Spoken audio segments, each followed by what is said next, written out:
When my husband Paul and I got out of the car, my mother-in-law and sister-in-law were really excited.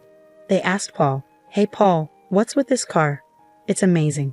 I'm glad you finally decided to live like us, but it's a bold move to buy such a fancy car out of the blue." Paul laughed and said, "This isn't my car, it's Jasmine's father's car." "What?" my mother-in-law and sister-in-law said together. Then my parents got out of the car. My in-laws were shocked to see them dressed so nicely. What an expensive-looking suit, and I've seen that outfit before. It's a high-end brand. Why are Jasmine's parents wearing such expensive clothes? My name is Jasmine. I'm a 28-year-old office worker. I married my husband Paul last year. He has always been kind to me since we started dating and takes good care of me. I was so happy to marry him.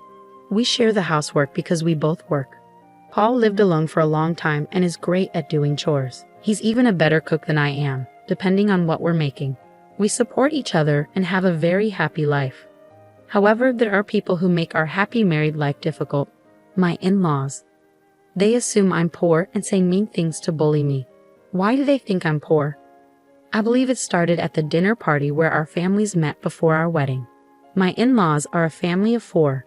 My parents-in-law, sister-in-law, and my husband. My father-in-law used to be a banker and is quite wealthy. He wears only brand-name clothes. They think wearing expensive things shows status. My husband, however, is different. He buys second-hand clothes online and makes them look as good as new. When I met my in-laws for the first time, I was surprised by their personalities and tastes, which were so different from my husband's. I even wondered if he was adopted. My husband lived alone for a long time because he didn't share his family's values. He moved out as soon as he started college. Because my in-laws believe being rich is everything, they didn't think highly of me and my parents when they first met us. My father runs a small factory. When my in-laws and sister-in-law found out, they made fun of him. He runs a factory, and yes, he might be a president, but a factory I've never heard of must be poor. A big bank where I work would never give him a loan. Talking so rudely the first time we met made me question their character.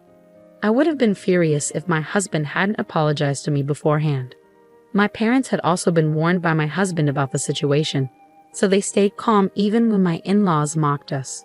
Well, it's true we run a small business, but thankfully, we're able to keep working and pay our employees' salaries, my father said. I wonder how many employees you have, my mother-in-law asked.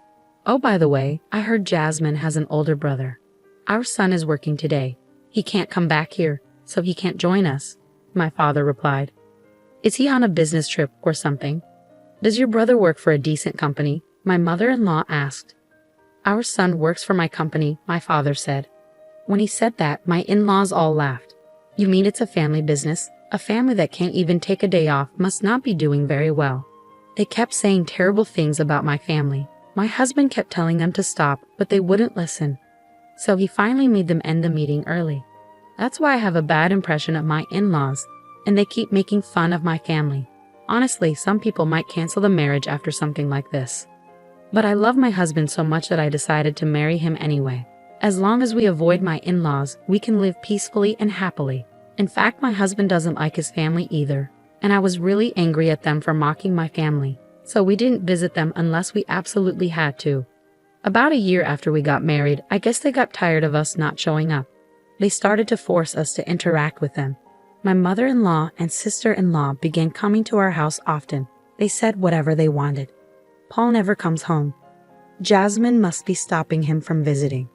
I'm sure she is because she's jealous of our lives.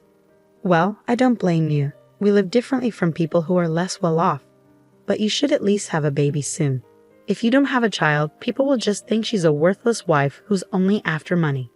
My mother-in-law and sister-in-law would come over for a short time, from when I got home from work until my husband came home. I get home early because my job lets me leave on time, but my husband works overtime and usually gets home just before 9 p.m. During those 3 hours, my mother-in-law and sister-in-law would come over to pick on me. You live in such a modest apartment. Paul works for a good company. You should be in a nicer house. My husband and I think this place is big enough for us. Not your husband, but you, right? Don't push your values on Paul. The fridge has a lot of plain food. Don't look in the fridge without asking. You don't have any caviar or fine wines. We don't have anything like that. Oh, this is so dull. Why did Paul marry this woman? It's rare to find someone so poor and boring. You can say that, but if you try to touch our money even a little, you'll regret it. We'll make sure you disappear from society. My mother-in-law and sister-in-law would mock me, threaten me, and ridicule me before leaving. I talked to my husband about it, and he would scold them, but they kept coming over without any remorse. They would even show up at my apartment when I came home. I felt depressed every time I had to go home. How could they not get tired of bothering me? Despite everything, my mother-in-law and sister-in-law kept trying to belittle me. I had a mental breakdown. I started spending time at a cafe until my husband finished work, and then I would go home with him. When my mother-in-law and sister-in-law saw me coming home with my husband, they said, "You're like a pest, taking away Paul's freedom like that." It was actually worse that they waited outside for 3 hours just to make things difficult for me. My husband was so disgusted that he even asked my father-in-law for help. But my father-in-law was just like my mother-in-law. He said it was rare for them to see a poor wife and warned that our marriage might be in trouble if things kept going this way. I decided to use my last resort. I know it's not something I'm comfortable with, but my in-laws had pushed me too far. A few days later, my husband and I went to visit them. They were thrilled when we told them my husband was bringing his wife home. I was shocked when my mother-in-law said, "I'm so happy to see Jasmine again. I don't know what kind of fun it is to be a wife-beater." We spent the weekend at my in-laws' house. When we arrived by car, they rushed out and excitedly asked my husband, "Hey Paul, what's with this car? It's amazing. I'm glad you finally decided to live like us. But buying such a luxury car out of the blue is quite a move." My husband laughed and told them, "This isn't my car, it's Jasmine's father's." "What?" my mother-in-law and sister-in-law said at the same time. Then my parents got out of the car. My in-laws were stunned when they saw them dressed in high-end suits. What an expensive-looking suit, and I've seen that outfit before. Why are Jasmine's parents wearing such fancy clothes? Finally, my brother got out of the car, standing tall at 6 feet and looking like a model. My in-laws' expressions changed when they saw my brother wearing the same high-end brown suit as my father. "Who is that handsome guy?" they asked. "Nice to meet you. I'm Simon, Jasmine's brother," he replied. My in-laws were stunned by how different my family looked compared to their previous impressions. Seeing their reaction, my husband said, "What are you doing?" He urged them to quickly show my family around the house. My mother-in-law and sister-in-law quickly invited my family inside, leading them to the living room and saying, "We'll have tea ready for you right away." Their attitude was completely different from before. They were very curious and began asking my parents questions. "How are you able to afford such luxury items?" "It's ridiculous," my in-laws questioned, their attitudes changing drastically just because of appearances. Then my father spoke up. "My factory is small, but we make unique parts that no one else can. We get orders from big Japanese and foreign companies." My in-laws' faces went pale when they heard this. Suddenly, my mother-in-law and sister-in-law started being very nice to me. My father-in-law stayed silent, not saying a word. However, my sister-in-law was very interested in my brother and talked to him a lot. "What kind of work do you do at your father's company?" she asked. "I've always been good at English.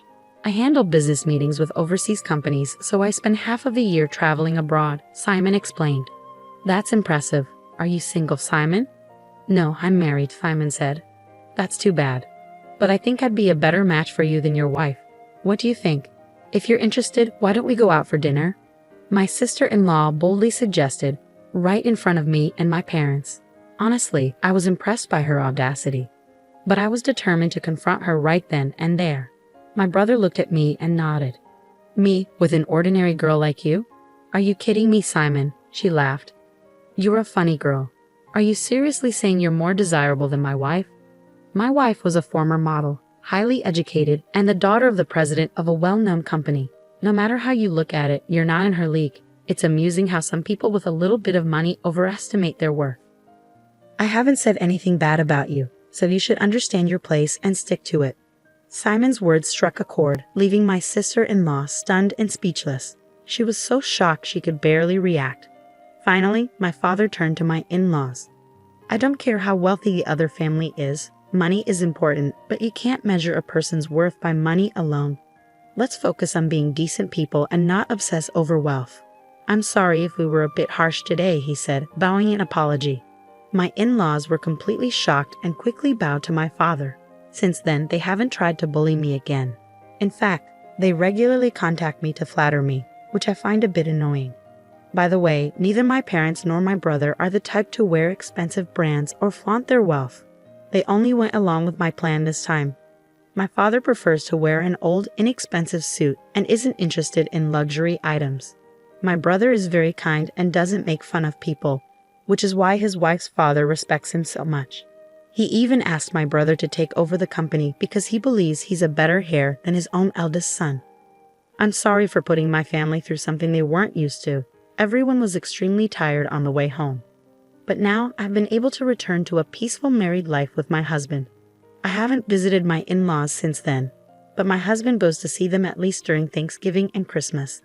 After that event, my in-laws have changed their behavior. They no longer brag about their wealth like they used to. My husband even says he feels more comfortable with them now. I'm not sure if they'll revert to their old ways, but for now, I'm relieved that the issue has been resolved. I'll continue to take care of my husband and family and live with modesty. My in-laws thought they were superior, but in reality, other family members make much more money than they do. They should be embarrassed about how they acted. I feel small if I kept trying to put down people who are less fortunate. I don't think people with that attitude would do such things. I'm glad you were able to stand up to your in-laws. I hope you continue to enjoy a happy life with your family.